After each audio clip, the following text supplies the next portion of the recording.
Ben, boas noites. Decídeme, antes de nada, que tal me escoitades, por favor.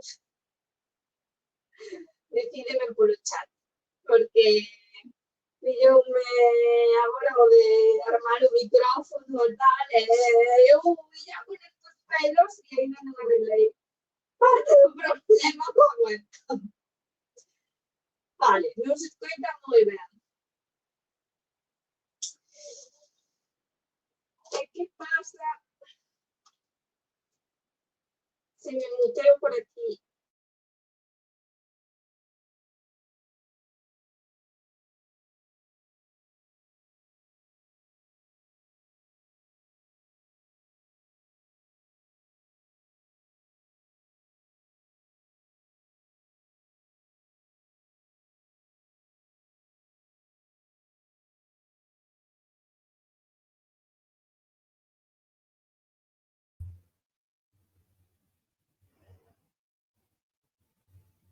Pero así sí que se me escoita. Pero agora como me oculto?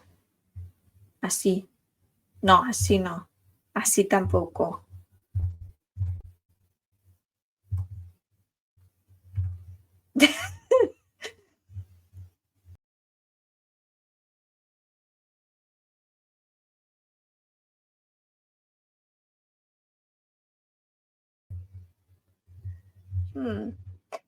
Vale, así sí que me teríades que escoitar, pero é un pouco raro isto, non? Entonces, como podo facer? Así. E póñome así en grande. Que tampouco é moi importante que me vexades, no, pero...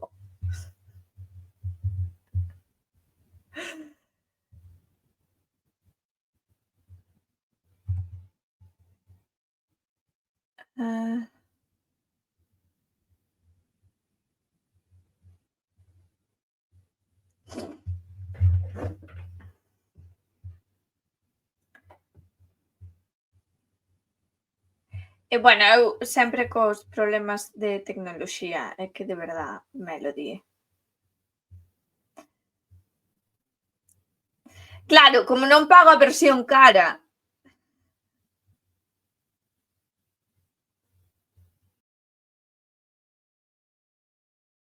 Como non pago a versión cara, pois non sei que tal nos coitades agora. É que creo que non está entrando audio por aquí. Está entrando audio pola...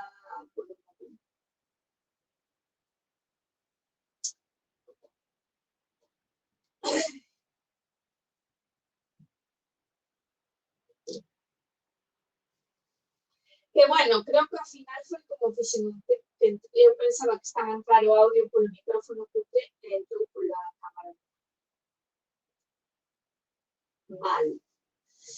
Vale, espera, vou facer outro cambio.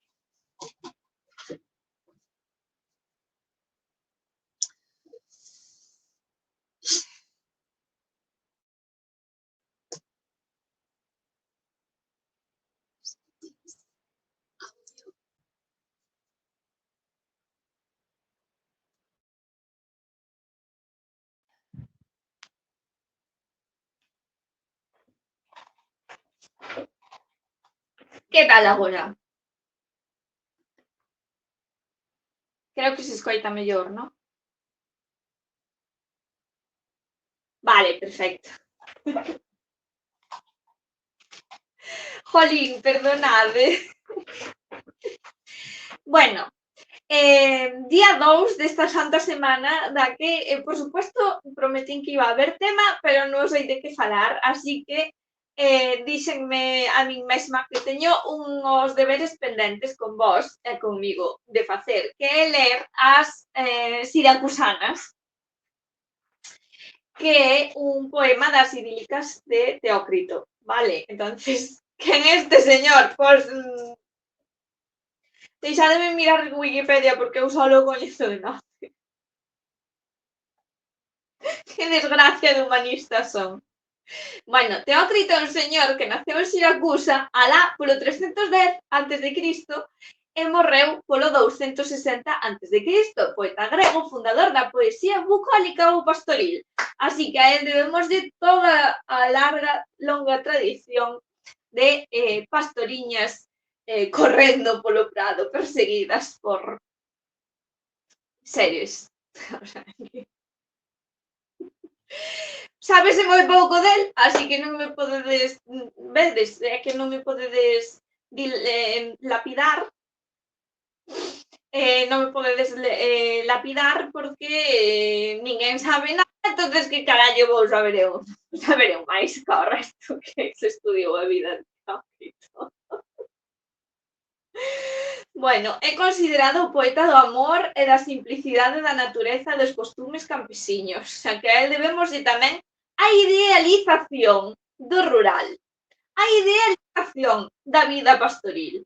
Esa cousa recorrente que aparece na literatura de vez en cando e que tamén aparece últimamente, non, polas redes sociais, esa idealización do rural que xa falamos algunha vez. Así que a culpa é de Teócrito, por unha vez que non é culpa do século XIX.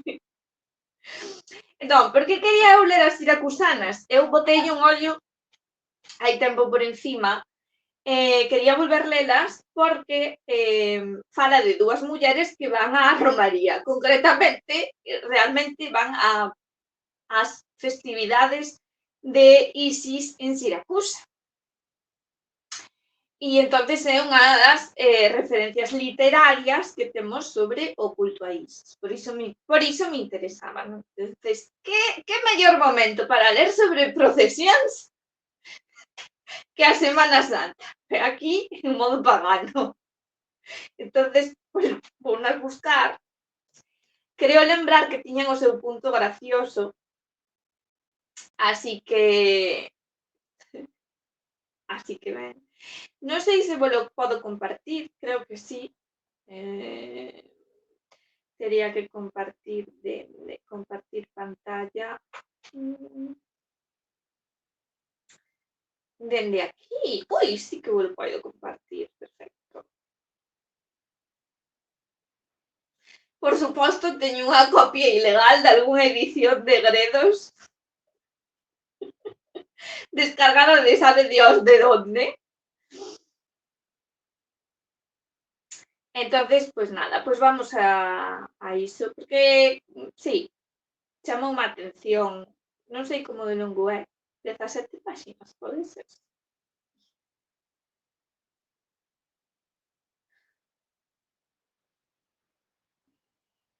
Bueno, vale, sí, estaba pensando se nos saltamos a sinopse, pero vou volver a ler, porque sí.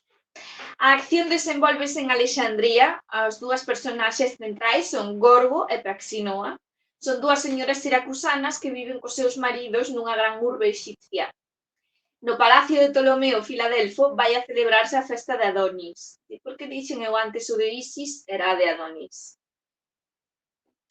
Gorgo acude en busca da súa amiga Praxinoa para asistir xuntas á celebración. A primeira parte do idilio desenvolvese na casa de Praxinoa. Mentras esta se viste para saír, ambas mulleres conversan e queixanse de que os seus maridos queixanse dos seus maridos, falan de vestidos e do que custan.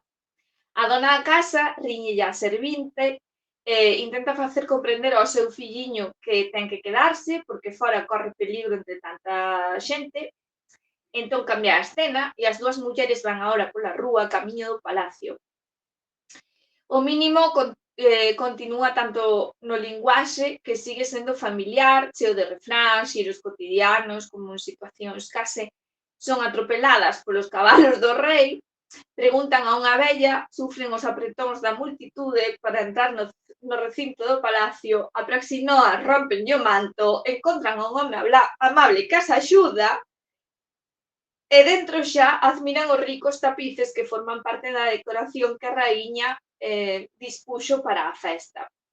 Un individuo reprende, bueno, en fin, tampouco... que sí, que, perdón, que dixen antes o de Isis, que estaba eu confundida con outros textos que tiño por aí, era o de Adonis. O de Adonis, vale, que aínda nos ven moito mellor para a Semana Santa. Entón, Vos podedes participar no chat, podedes mandar noticias, podedes mandar comentarios, temas que queirades que tratemos mañá, podedes interrumpir a lectura, podedes facer o que queirades, porque isto só é unha maneira de romper o xeo e de facer o directo, pero despois podemos derivar por todos os sitios, como se partimos esta lectura en dúas, como tal, non? Entonces, a ver, iso sí, eu mentras estou a ler, non estou a ver o chat, se me escribides, vale? Entonces, tens que ter paciencia. Bueno, entonces chega Gorgo á casa de Praxinoa e pregunta, está Praxinoa? E di Praxinoa, querida Gorgo, que de tempo, sí que estou, incluso agora me maravillo de que viñeras. A ver, Eunoa, unha silla para ela, ponlle tamén un coxín. Gorgo di, está perfectamente, senta. Ai, pobre de min, nada faltou para que me perderas, Praxinoa, por culpa do gran tumulto e das moitas cuadrigas. Por todas partes sandalias claveteadas, por todas partes homes lucindo as súas clámides. O camiño era inacabable e ti vives cada vez máis lonxe. Non dice Praxinoa. Cousas deste trastornado. O fin do mundo foi tomar un cubil, que non unha casa, para que ti e eu non sexamos veciñas, todo por fastidiar. El sempre tan envidioso e tan ruín, diu do marido. Gorgo, contéstalle, non fales así de Dinón, teu marido, querida, estando o pequeno diante. Fíxate, muller, como te está mirando, vamos, Zopirón, ricura, non fala de papaíto. Pola deusa, que o pequeno se dá conta. Di Gorgona, di Gorgo, papaíto guapo. Este dichoso papaíto, o outro día diximos, papá, traínos da tenda un xabrón e tinte vermello. E o gato, o grandullón, deunos con sal. E Gorgo di, tamén o meu é así, o despilfarrador de Dióclidas. Por 7 dracmas adquiriu onte 5 melóns de lana, que se dirían de can. Pelos desprendidos de vellos, zurróns, todo suciedade. Detrás dun traballo ou outro. Pero, ala, collete o manto o teu vestido. Vamos ao palacio do opulento rei Ptolomeo para ver a Adonis. Escoitei que a reina prepara unha cousa preciosa.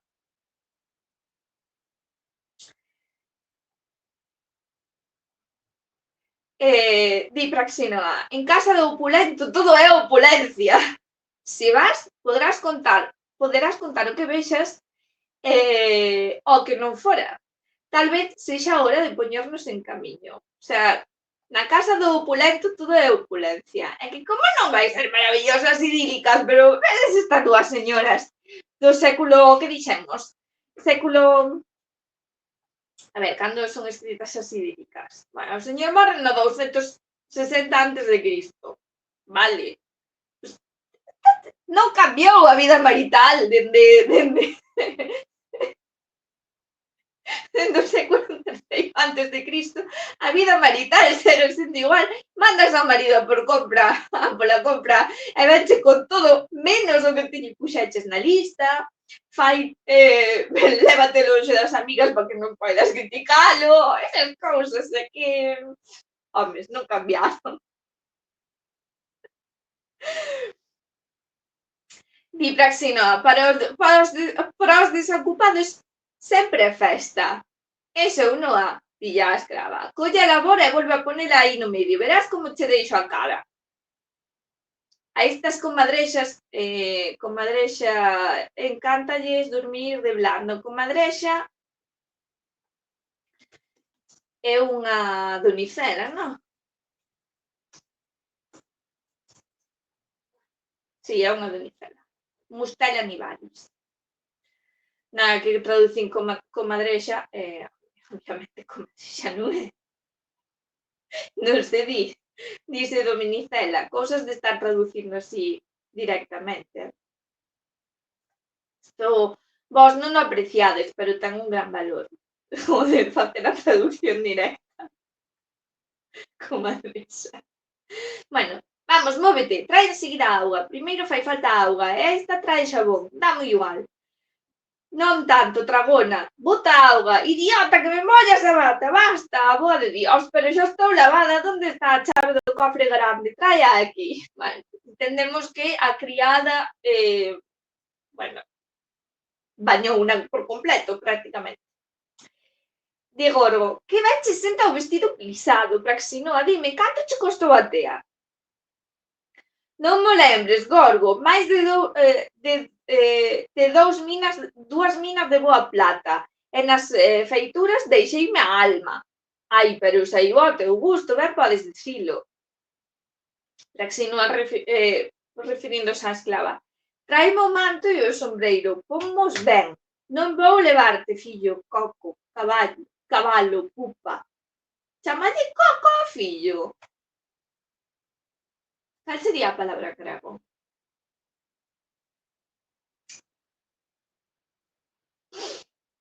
No voy a llevarte, hijito.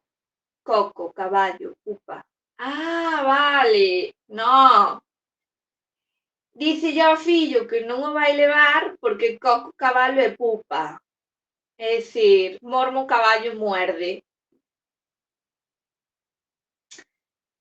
Mormo era un demonio feminino co que se amedrentaba aos nenos e a formación da palabra indica o seu carácter expresivo e popular. A nai pensa naturalmente no perigo dos cabalos como os mencionados aos que se refería antes Gorgo. Non? Gorgo di que case non chega á casa de Praxinoa porque había multitude de cabalos e de cuadrigas e multitude de xente. Entón, Praxinoa dice ao fillo non te vou levar porque coco cabalo ocupa.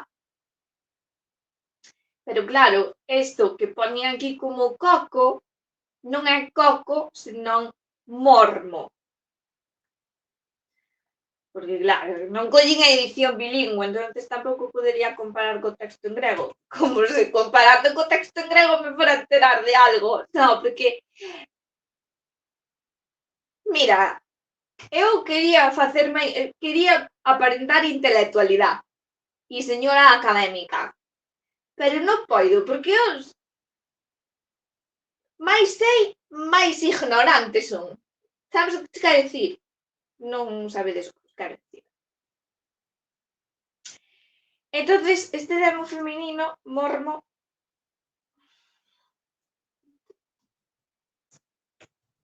demonio, mormo. E máis, outra cousa vos vou dicir, vou non apuntar. Vou non apuntar porque dixemos que isto eran os meus deberes, non?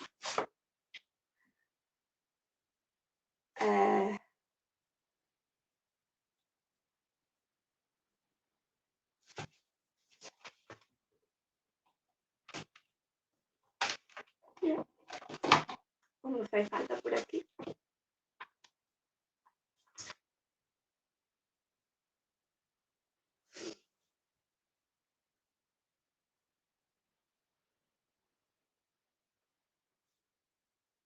A ver, que di a Wiki, que é a fonte primaria máis rápida que consulta.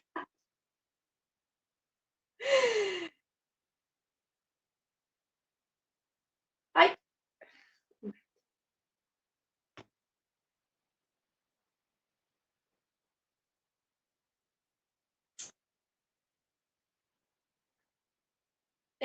Mormo é un demo feminino similar ao coco, de aí que ás veces se traduce como a cocona.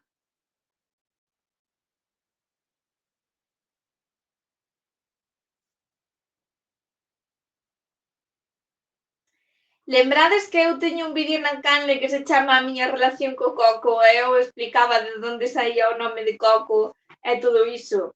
Bueno, pois, se viene segunda parte, porque acabo de descubrir isto.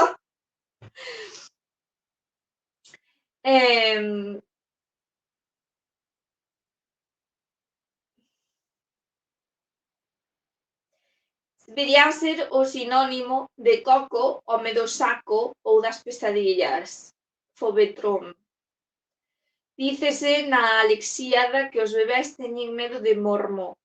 o que ven a demostrar que aínda estaba presente no folclore popular incluso en época tardía, nunha época tardía como a bizantina.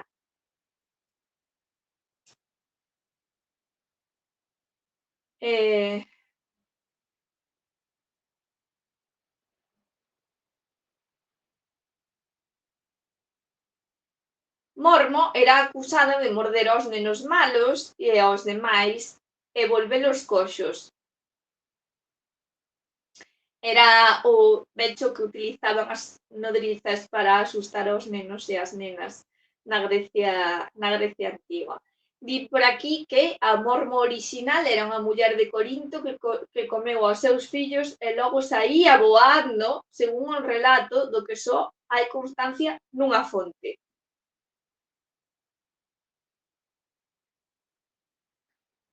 É dicir, que está un pouco vinculada ás lamias e ás empusas. E cal é a única fonte que menciona a orixe de Mormo como muller corintia que sae voando? Isto interésame.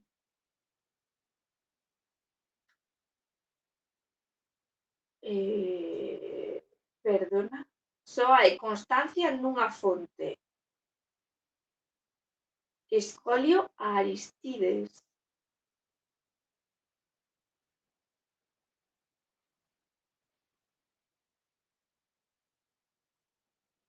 Escolio a Aristides. Bebía sangue. Tomo nota. Bebía sangue, mordía aos nenos e saía volando. De que me soará?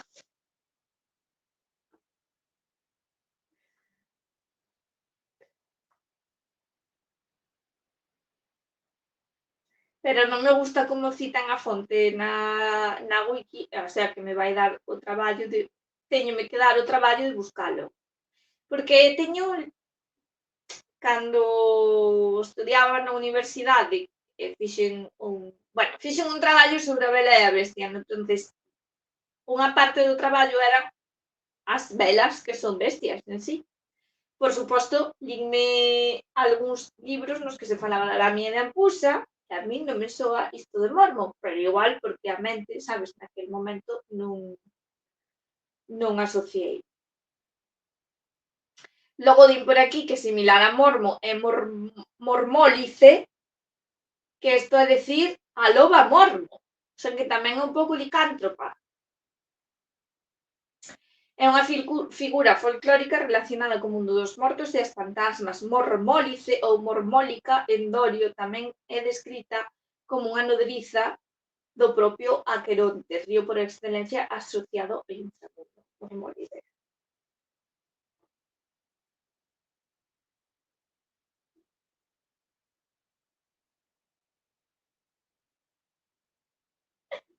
E isto, despois de facer o luz de tea sobre licantropía, é xusto cando vou encontrar as cousas máis interesantes. Decatádesvos, é que a miña vida é vai sempre á inversa.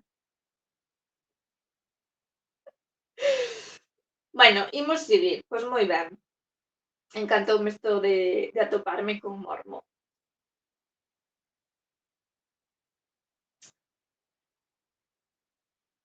Bueno, dillo Praxinoe dille ao fillo que se meta dentro, bueno, dille a escrava que collo ao neno, que xogue con el, que o meta dentro, tal. Entón, Praxinoe di, ai, deuses, canta xente, non? Porque saen á rúa. Como vamos pasar por este jaleo? Cando? Que muchedumbre, parece un inmenso formigueiro, moitas cousas boas fixo Ptolomeo, dende que moitas cousas boas fixeches, Ptolomeo, dende que teu pai está cos inmortales.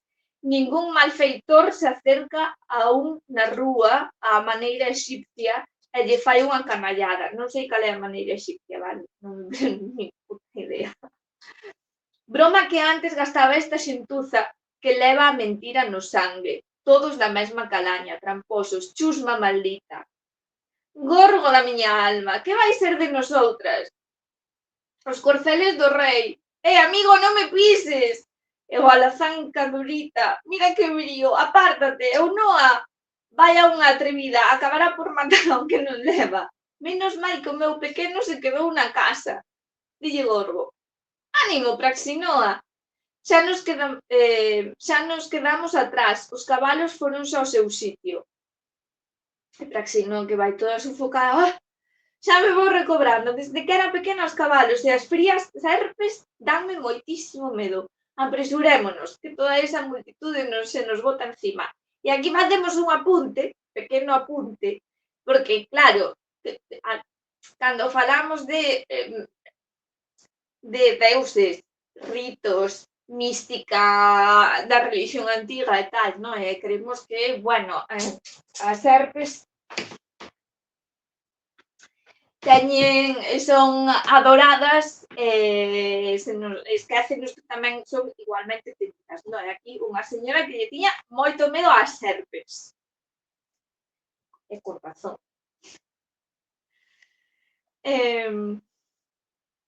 Bueno, Praxino di, veña, apuremos que se nos bota toda esta muchedumbre encima. E Gorgo, dille Gorgo a unha vella. Do palacio a boa? Sí, fillas miñas. É fácil entonces chegar ata ali? Con tesón entraron en Troia os aqueos, hermosas pícaras. Con tesón consíguese todo. Bueno, perdoe, señora, non é para contradicila, que é vostede unha señora xa anciá, e agora xa leva moitos máis anos encima. Pero os aqueos non entraron con tesón, entraron con un ardices, porque pasaba por ali Ulises, que estaba xa hasta o carallo de estar ali peleando, e xo, bueno, isto hai que inventar algo aquí para entrar dunha puñetera vez, porque pola maneira tradicional non damos feito. Pero bueno, así que eu engadiría esta frase: con tesón e con enxeño conseguese todo.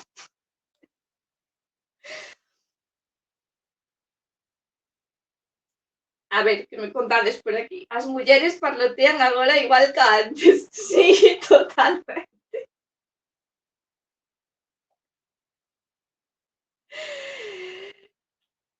Digo, menudo oráculo nos botou a vella.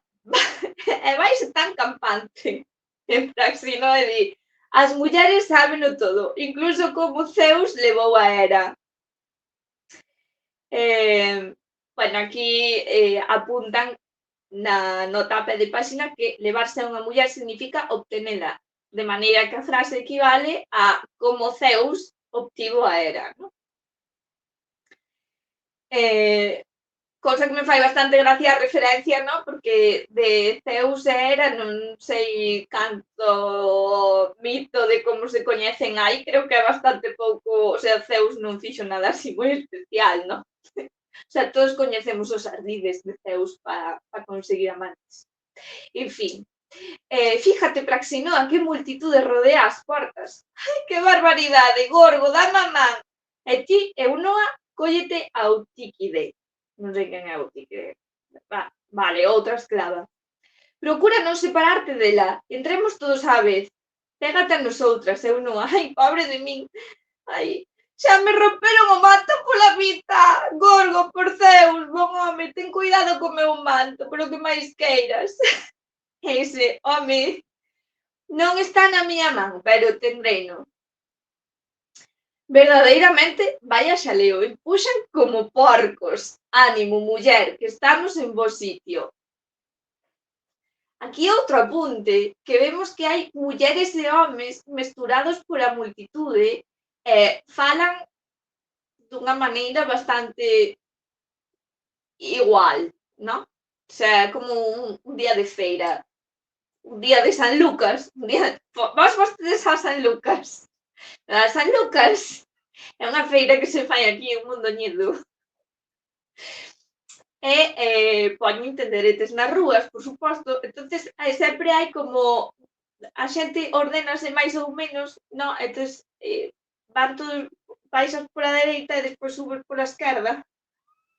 E sempre hai moita aglomeración de xente por todas partes, a certas horas puntas. Sobre todo antes de ir a comer, porque claro, típico é comer o pulpo. Porque estou a falar de San Lucas? Bueno, pois a mellor porque as festas da Danis e a da San Lucas, pois son parecidas. De feito, agora a principios de maio, en Mondoñedo fanse as quendas. Quendas que ven de da palabra calendas, que son as feiras do 1º de maio. Apuntade iso.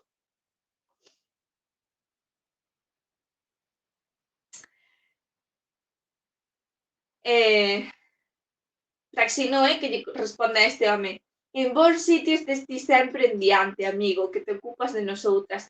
Que home máis servil e máis atento. A Eunoa non a aplastan. Anda, cuida, empuxa ti tamén. Moi ben, todas dentro, dixo o home.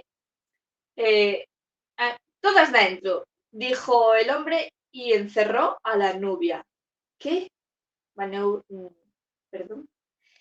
Este é un dito que fai referencia á costume grega de encerrar a novia co marido na cámara nupcial. Non está claro, sen embargo, quen se supón aquí que cerra a porta e debe terse en conta que a palabra nios que traduciron seguindo al escoliasta como novia significa normalmente nuera. Hai un dito soltado no texto así un pouco, ás veces pasan estas cousas. Vente aquí, Praxinoa, fíxate en todos estes tapices, que finos e elegantes parecen os mantos dos deuses.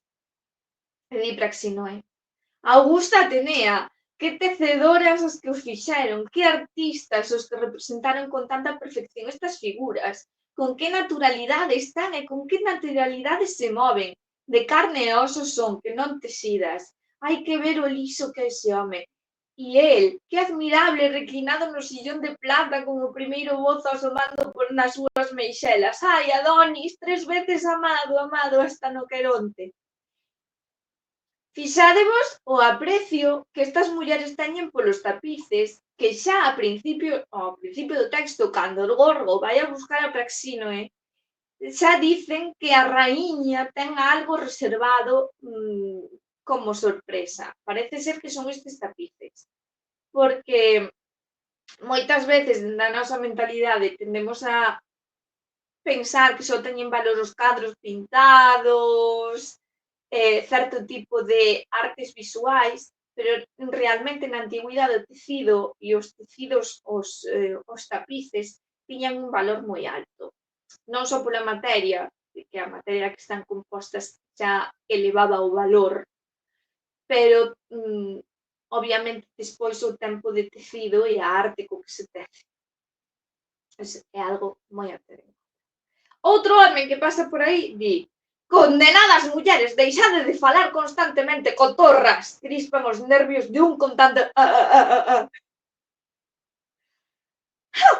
Tama, de onde sales? De que te importa así se nos gusta falar? Vaite dar ordes a quen nos sexan teus. Somos siracusanas. E queres ti mandarnos?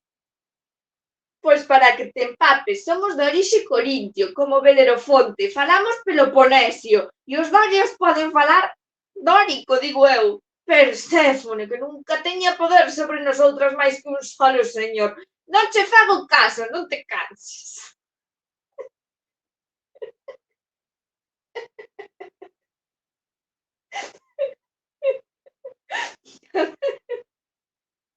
Bueno, xa temos un bot por aí.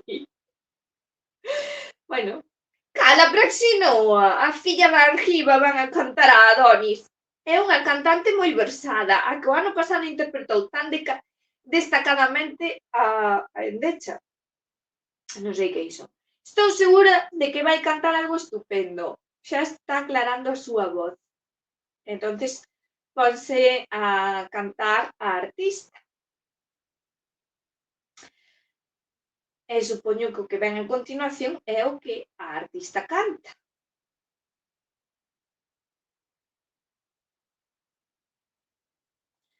Soberana que amas a Golgos e a Idalio e ao escarpado Érice, Afrodita que co ouro xogueteas, como tras 12 meses do aqueronte de corrente eterna a Adonis te trouxeron as horas de suaves pés. As queridas horas, que son as máis tardas de todas as deidades, pero que chegan sempre desexadas con algún ben para todos os mortais. Deusa de Chipre, filla de Bione, ti fixeches de Berenice unha inmortal de mortal que ela era, según narran os homes, derramando unhas gotas de ambrosía no seu peito de muller. E en honor teu, señora de moitos nomes e de moitos templos, a filla de Berenice, tan bela como Helena, Arsínoe, acolle a Adonis con todos os honores. Á súa beira áchanse os froitos que a estación produce. Á súa beira, os gráciles xardines cobixados en macetas de prata, vasos de ouro con perfume sirio. Cantos manxares elaboran as mulleres na amasadoira, na maseira, digo eu que a traducción sería maseira, combinando toda sorte de colores coa blanca fariña. Cantos compoñen de doce mel e de líquido aceite. Todos os animais do aire e da terra están xunto a el. Levantáronse verdes enramadas, cargadas de tenro eneldo, fiuncho. E por encima revolotean amores pícaros, cupidiños. Cal xoves ruiseñores na árbore proban as súas alas aún crecentes voando de rama en rama. Hai ébano, hai ouro, hai águilas de branco marfil que levades a Zeus Crónida o mozo que vai a ser o seu copeiro. Encima, cobertores de púrpura máis blandos que o soño, Mileto e o que pastorea en Samos podrán decir: un novo leito está disposto para ser o velo Adonis. A el estreitan os brazos da deusa de Chipre. A ela tende tenna nos seus brazos de rosa Adonis. 18 ou 19 anos, conta o noivo. O seu bico non pincha. En torno ao labio aínda se mantén o rubio bozo. Goce agora Cipris co seu amante. A Alba, nosoutras todas xuntas, co Rocío, levarémolos fora, ás olas que salpican a beira. Soltos os nosos cabelos, coas vestes colgando ata os nosos nocellos, espidos os peitos, comezaremos alí o sonoro canto. Solo ti, caro Adonis, entre os semideuses, como es fama, ves acá e volves ao Aqueronte. Non alcanzou Agamenón tal fortuna, nin o grande Allante, o héroe da cólera terrible, nin Héctor, o maior dos 20 fillos de Hécuba. Non alcanzou Patroclo, non alcanzou Pirro, cando tornou de Troia, nin os Lápitas e os fillos de Deucalión, que son aún máis antigos. Non alcanzaron os Pelópidas, nin os Pelasgos, caudillos de Argos. Senos propicio ahora, sénolos o ano próximo, caro Adonis. Contentas hemos hoy de recibirte, Adonis, e cando volvas serás benvido. A verdad é que a recitación ou o canto é moi bonito. É un canto fúnebre. Non teño nin idea, pero ten pinta de selo, xa que se recita toda a vida de Adonis, non? E aquí ao final, moito que se di isto de que vai e volve do Aqueronte. Bueno, sabemos que, claro, ao que se celebraba era esta volta de Adonis, non durante un tempo. Pero non sei, tería que investigalo. Seguro que hai algún estudio sobre iso, así que vou apuntalo. Que se me esquecía que estamos aquí a facer deberes.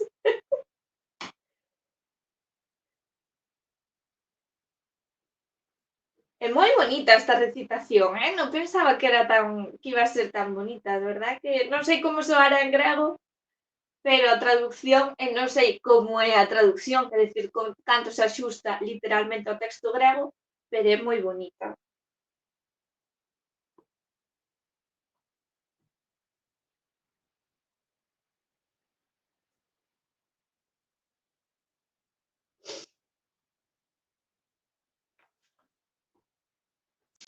Entón, imos seguir.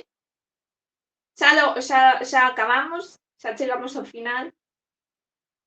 Dille Gorgo para rematar, Praxinoa, esa muller é o cabose, feliz ela que sabe tanto, felicísima porque canta tan ben. Pero xa é hora de irnos para casa. Dióclidas non comeu.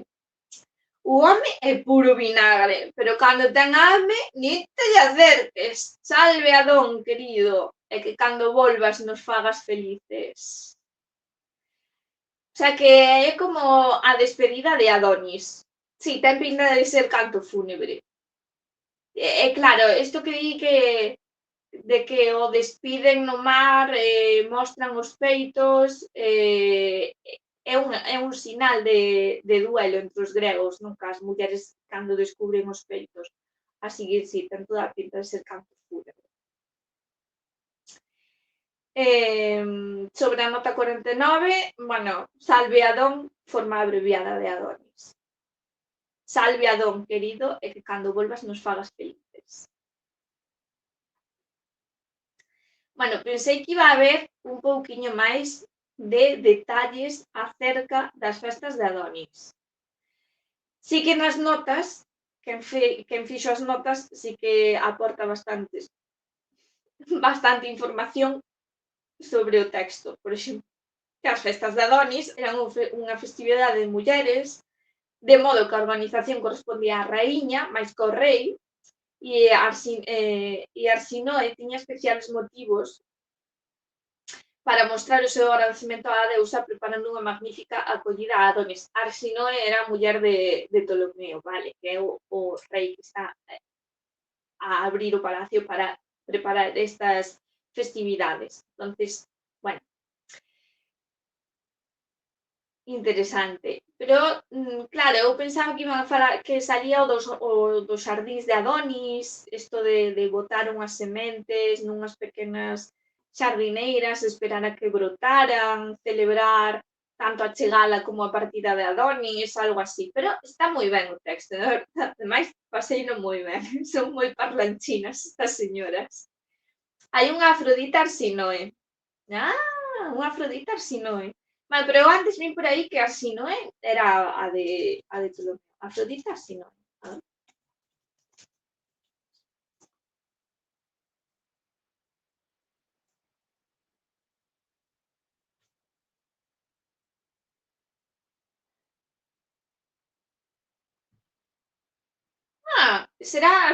Pode ser Arsinoe segunda representada como Isis Afrodita. Mira, é que a mí xa me mesturan moitas deusas xuntas. Non, claro, é que é moi fácil. É que claro, despois é moi fácil ir por aí dicindo que todas son a mesma deusa, non? Como certas teorías que puleran por aí. Pero non, pero sí. Entón, claro, é moito máis fácil, chegas aquí e dices, isto é un culto, todo é o mesmo culto, todo é o culto á gran nai. Vale, pero que gran nai? Isis, Afrodita, Isis Afrodita, Hathor asimilada a Isis, Cibeles Berecintia, Cibeles asimilada a Isis, todas son as mesmas e ningún... A ver, en serio, non é tan fácil, non é tan fácil. Xa sei que os que me estades a ver e as que estades a participar no chat sabédelo, pero eu tiña que dicilo porque estas cousas hai que dicilas de vez en cando. Non, porque cos deuses témolo moi claro. Cos deuses é algo, non, isto poñamos perspectiva de xénero teolóxica. Cos deuses témolo moi claro. Digamos que hai un principio masculino divino que ten o seu nome nos monoteísmos e que nos politeísmos pois hai unha variedade de deuses masculinos, que ás veces uns asimílanse a outros, que se o Zeus en certo lugar se parece máis ao Odín, pero noutros lugares é máis Thor, e noutros lugares é máis... Por poñer un exemplo. Non, pero as deusas son todas a gran nai. Pois non me sale a min dos ovarios. Non me sale a min dos ovarios. Que sí que hai un principio femenino divino que leva aí dende o principio dos tempos, obviamente, e que ten moitas formas, obviamente, pero todas non son a mesma, igual que todos non son o mesmo. É que nin Yahvé é o mesmo. É que nin o culto a Yahvé é sempre exactamente igual en non sei cantos anos de xudaísmo. De feito, hai asimilacións con deuses anteriores. E por que non decimos isto? Non, é a gran nai. Por non decir outra palabra. Pois non me sale a min dos ovarios. Hai que tratar as deusas ao mesmo nivel que tratamos aos deuses. Cun pouco máis de respeto. Arsinoe adicouse ao culto de Afrodita e creo que por iso foi edificada e asociada con Afrodita, aínda que debía haber mesturas con outras deusas como Isis. Claro, é que a xente antes non pensaba nos arqueólogos de agora, entón facían unhas mescolanzas, sabes? Que despois estamos nós aquí intentando entender algo. Moi mal. Xente siracusana que vive en Exipto no século 3 antes de Cristo. Moi mal. Podía poñer un pouco máis fácil,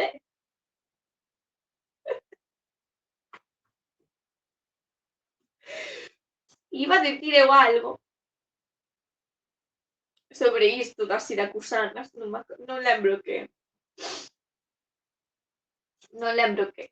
Sí que pedirvos perdón porque igual a lectura do texto non é a mellor de todas, porque como vou traducindo así sobre, sabes, sobre a marcha, pois, sabes, pois crúzanseme palabras, crúzanseme construccións gramaticais. Ai, sí, xa sei o que iba a decir. Que xa sei eu que unha andoriña non fai primavera, e que unha flor non fai teoría teolóxica ou antropolóxica, pero volvendo ao culto de Adonis, e perdón antes porque dixen o de Isis porque andaba eu mesturada con outra cousa.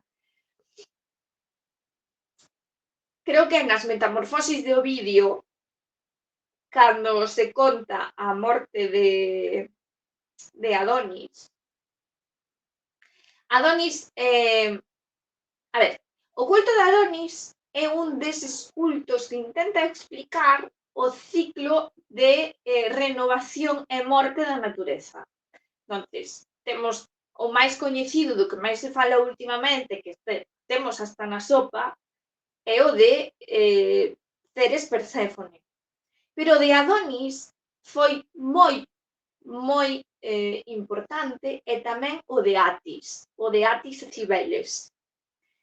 E o de Adonis Afrodita.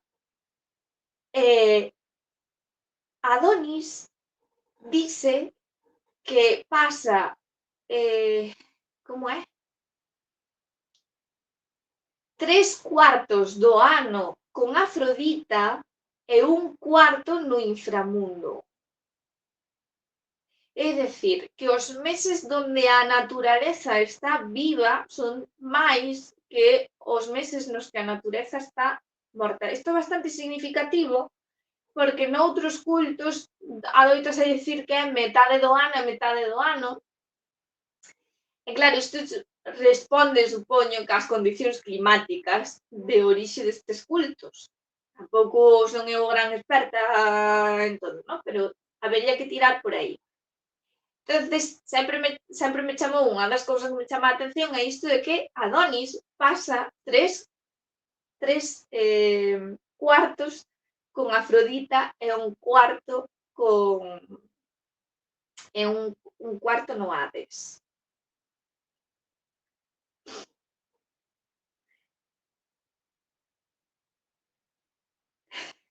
Sí, a Moura Bella, non se sabe onde empeza unha e onde acaba a outra con isto das deusas.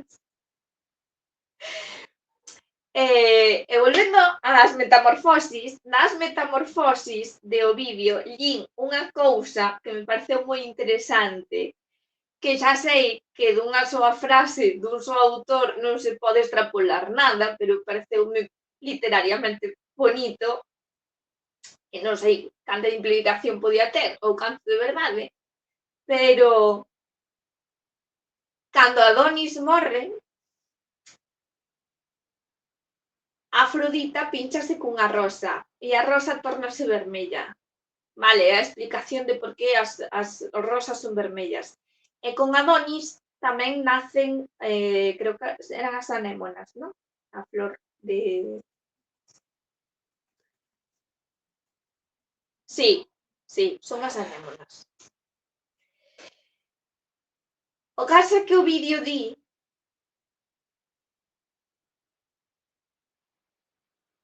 era unha frase tipo como se a morte de Adonis estivera representada na apertura e madurez da flor. Como se o verán pleno, donde todo está aberto e está en flor, fora xa a morte de Adonis. Que non fai falta esperar, agardar ao outono e o inverno, donde todo está oculto, senón que xa nesa floración. E é verdade que se vos parades a pensar, no froito plenamente maduro xa hai un pouco de morte. Xa está o fin, non? O sea, a natureza xa fixo o seu ciclo e o froito é o final. Me pareceume moi interesante. As anémonas vermellas.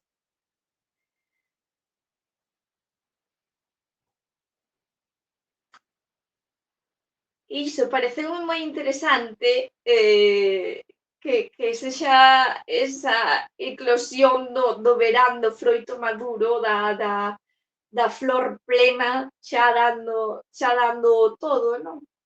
Que sexa o momento exacto da morte de Adonis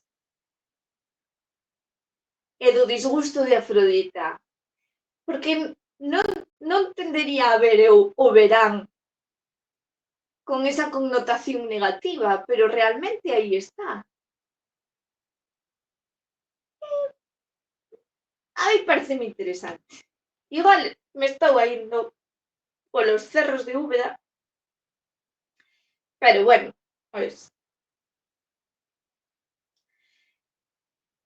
estou en Twitch, non escribindo un libro de filosofía ou de antropoloxía, así que non pasa nada. Íbamos compartir as anémonas vermellas de Adonis, que supoño que serán estas. Bueno, isto xa o podo quitar. Ai.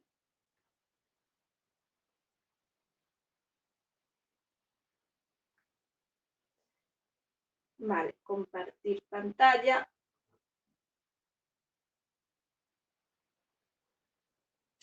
Aquí están. Son bonitinhos.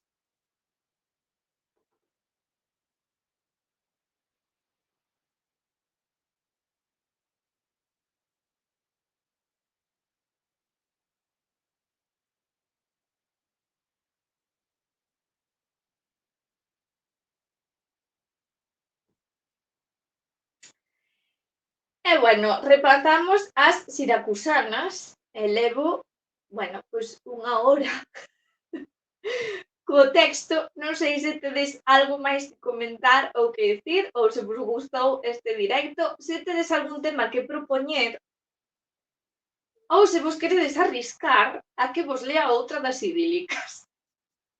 Teño por aí outro texto tamén pendente, pero son moitísimo máis longo, que é os diálogos dos mortos de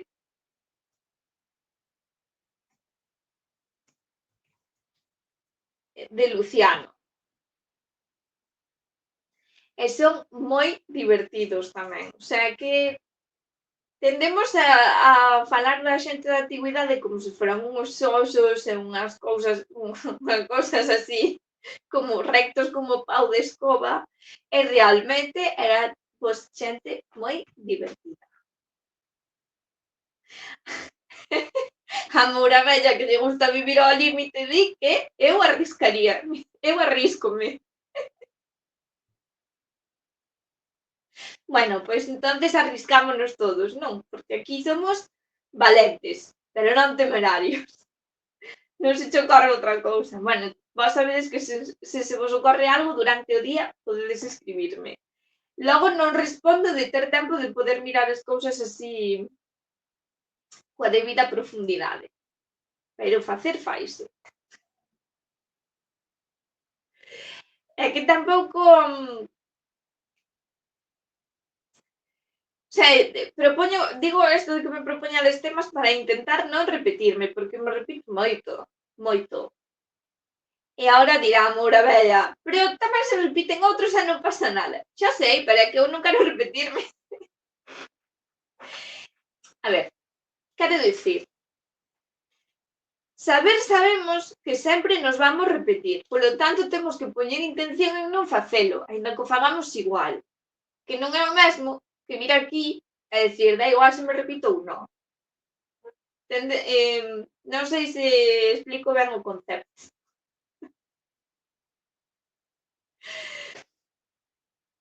Hai que investigar a mellor a Mormo e repasar o de Adonis. Sí, Mormo xa está aí apuntada. Tal cual, o que pasa que eu, claro, apunto as cousas e despois teño tantos frentes abertos. É un pouco así.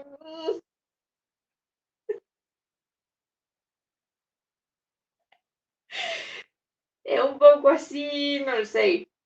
Pero o de Mormo está moi ben, é un precedente de certos seres que non vin moitas veces mencionado, a verdad. E bueno, non, iba a dicir, para rematar vou vos contar ata onde linda de Melusina, de Lusiña, pero non o vou facer, porque así teño tema para outro día. Que teño que dicir que non me está petando a cabeza tanto como me petou a cabeza o nome, o Romance da Rosa. E aquí está o libro que hai que mencionar sí ou sí todos os días. Bueno, en fin, moitas gracias por estar, moitas gracias por aturarme, moitas gracias por compartir e moitas gracias por participar. Mañá temos directo outra vez ás 10 da noite, xa vos digo, podedes propoñerme temas ao longo do día se vos ocorre algo e se non, tirámonos de cabeza á piscina e arriscámonos. Así que, pois nada, deixo vos a musiquiña de saída dos Xoves ás Bravas, porque dixen que iba a facer unha música de saída para Santa Semana, pero mira, que está ben repetirse. Chao.